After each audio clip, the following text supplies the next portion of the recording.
যেহেতু ঢাকার ৮টি বিমান এরই মধ্যে ঢাকায় অবতরণ করতে না পেরে চট্টগ্রামে গিয়ে অবতরণ করেছে, সেখানে এক ধরনের জটলাও তৈরি হয়েছে। আবার এইমাত্রই আমরা দেখতে পেলাম যে অপেক্ষমান যারা যাত্রী, অর্থাৎ যারা চট্টগ্রাম থেকে ঢাকায় এসে অন্য দেশে তাদের ফ্লাইট ধরবার কথা ছিল, তারাও কিন্তু এখন চট্টগ্রামের বিমানবন্দরে অপেক্ষা করছে, অর্থাৎ তারা চট্টগ্রাম থেকে ঢাকায় পৌঁছাতে পারছে না। এরপরে তাদের আন্তর্জাতিক ফ্লাইটের শিডিউল আসলে কি হবে সেটিও একটি আসলে অপেক্ষা করা ছাড়া এখন এই মুহূর্তে তাদের কাছে কোনো সদুত্তর নেই। আমরা যেটি দেখলাম সেটি হচ্ছে যে বিশেষ করে দুবাই এবং মধ্যপ্রাচ্যগামী বেশ কয়েকজন যাত্রীকে আমরা চট্টগ্রাম বিমানবন্দরে অপেক্ষমান দেখলাম, যারা ঢাকায় এসে তাদের আরেকটি ফ্লাইট ধরবার জন্য মুখিয়ে রয়েছেন।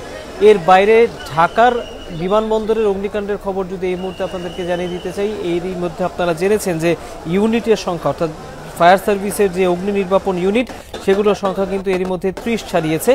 এবং আমরা কিছুক্ষণ আগে যেটি দেখতে পেলাম সেটি হচ্ছে যে অন্তর্বর্তী সরকারের বাণিজ্য উপদেষ্টা শেখ বশিরউদ্দিন, তিনি মাত্রই আমরা দেখেছি যে ঘটনাস্থলে পৌঁছেছেন এবং তিনি সেখানে সংশ্লিষ্টদের সাথে কথা বলছেন।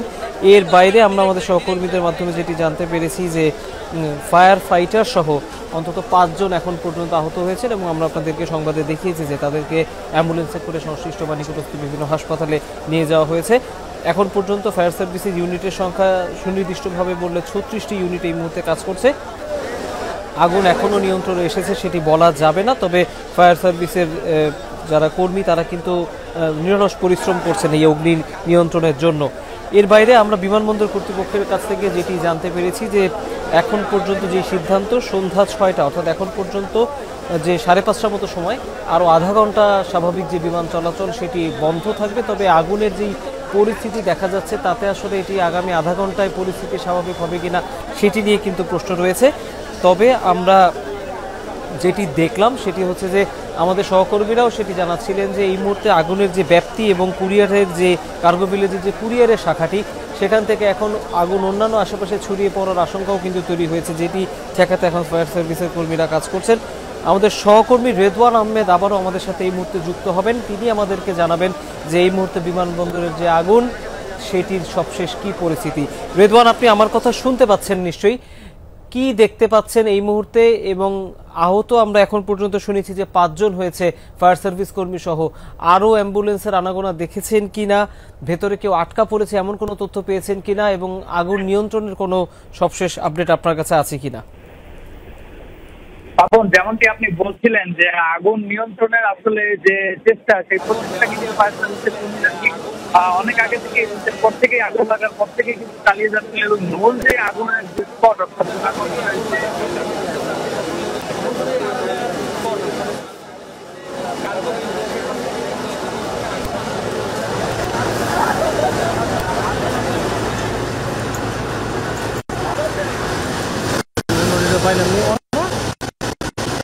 এখনো আগুনের যে রেলিয়ান শিকার সেটি কিন্তু খুবই স্পষ্ট।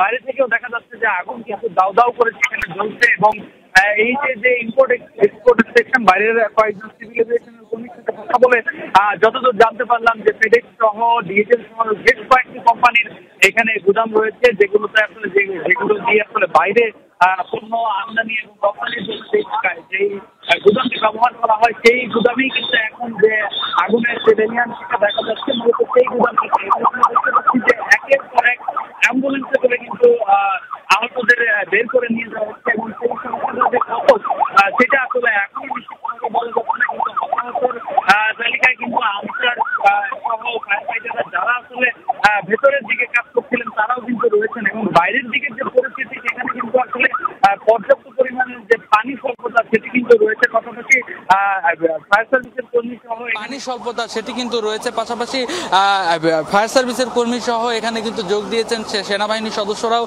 তারাও কিন্তু একের পর এক যে পানির যে ট্যাঙ্ক সেগুলো এনে সরবরাহ করা হচ্ছে ফায়ার সার্ভিসের কর্মীদের। সেই সাথে নৌবাহিনীর একটি ফায়ার ইউনিট কিন্তু যোগ দিয়েছেন। বলা যায় যে ৩৬টিরও বেশি ফায়ারের ইউনিট কিন্তু ইতিমধ্যেই আগুন নির্বাপনের কাজে যোগ দিয়েছেন এবং এই যে দোতলা ভবন, সেই দোতলা ভবনের প্রতিটি কক্ষই কিন্তু আসলে শীতাতপ নিয়ন্ত্রিত, যার কারণে প্রতিটি কক্ষেই এসি থাকার কারণে সেই এসিগুলো বিস্ফোরণ হয়ে হয়ে কিন্তু প্রতিটি কক্ষেই কিন্তু আগুনগুলো এখনো ছড়িয়ে পড়ছে। আমরা তখন দেখাচ্ছিলাম যে বিমানবন্দরের ঠিক পূর্ব দিকের সেই লাগোয়া আগুন এখন পশ্চিমের যে পুরোটা বিল্ডিং সেই বিল্ডিং এর জানালা দিয়ে নিশ্চয়ই আপনি সেই লাল আভা, আগুনের যে আভা সেটি নিশ্চয়ই দর্শকরা দেখতে পাচ্ছেন। সেই আভা কিন্তু কিছুক্ষণ আধা ঘন্টা আগেও যখন আমি এসে এখানে পৌঁছেছি সেই আভাগুলো কিন্তু ছিল না।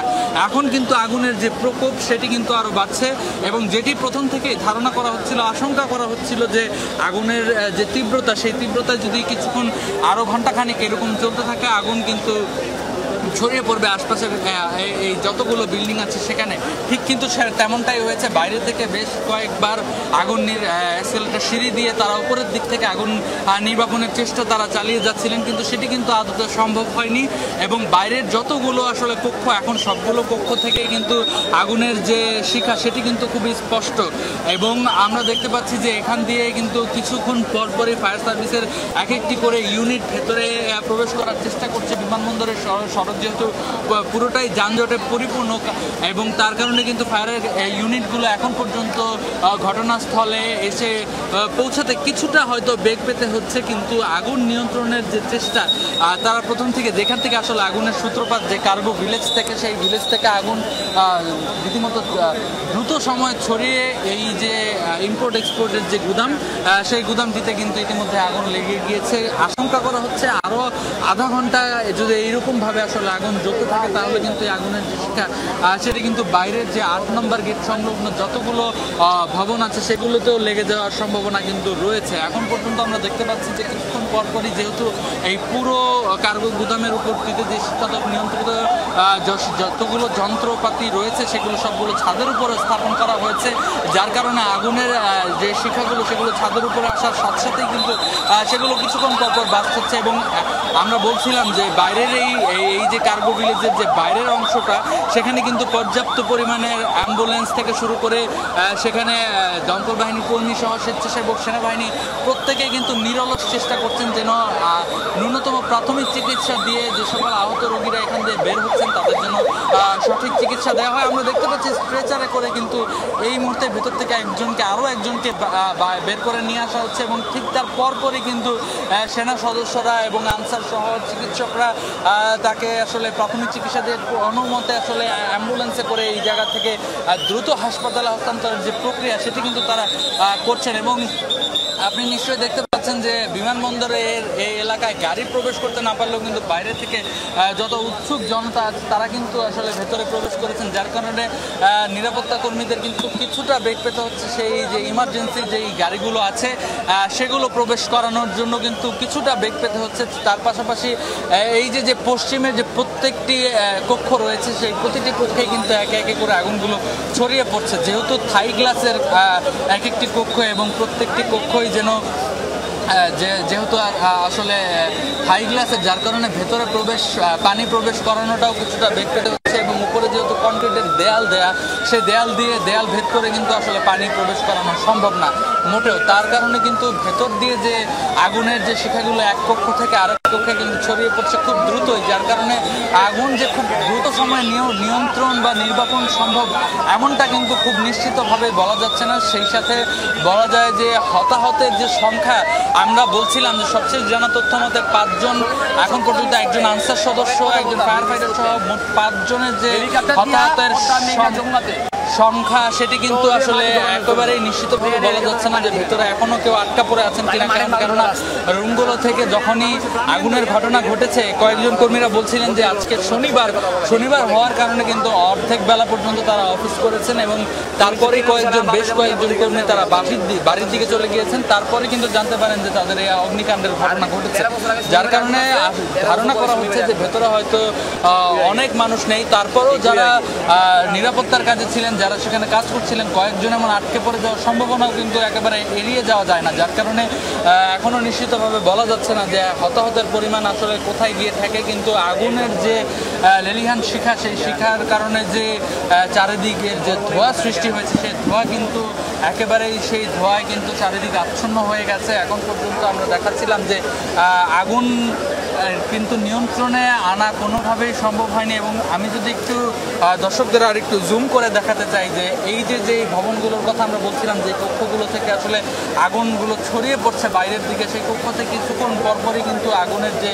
তীব্রতা সেটি কিন্তু বেরিয়ে দেখা যাচ্ছে ঠিক বাইরে থেকে। এবং এর যে তাপ, আগুনের যে তাপ, সেটি কিন্তু আমরা আসলে এই অনেকটা দূর, এই যে 8 নম্বর গেটের ঠিক 200 গজ দূরে হয়তো আমরা অবস্থান করছি, সেখান থেকেও কিন্তু পাওয়া যাচ্ছে সেই আগুনের যে তীব্রতা। এবং আপনি নিশ্চয়ই ক্যামেরার মাধ্যমে দেখতে পাচ্ছেন যে এই গ্রিলের যে প্রতিটি গ্রিলের কক্ষের ভেতরে কিন্তু এখন পর্যন্ত কিন্তু আগুনগুলো জ্বলছে। এবং ছাদে যদি আমরা একটু দেখাতে চাই যে উপরে ছাদেরগুলোতে কিন্তু এসির যে আউটডোরগুলো রয়েছে, সেই আউটডোরগুলো কিন্তু কিছুক্ষণ পরপরই বিস্ফোরণের আশঙ্কা রয়েছে, যার কারণে সেগুলো বিস্ফোরণের ফলে কিন্তু আগুনগুলো আরও দ্রুত ছড়িয়ে পড়ছে।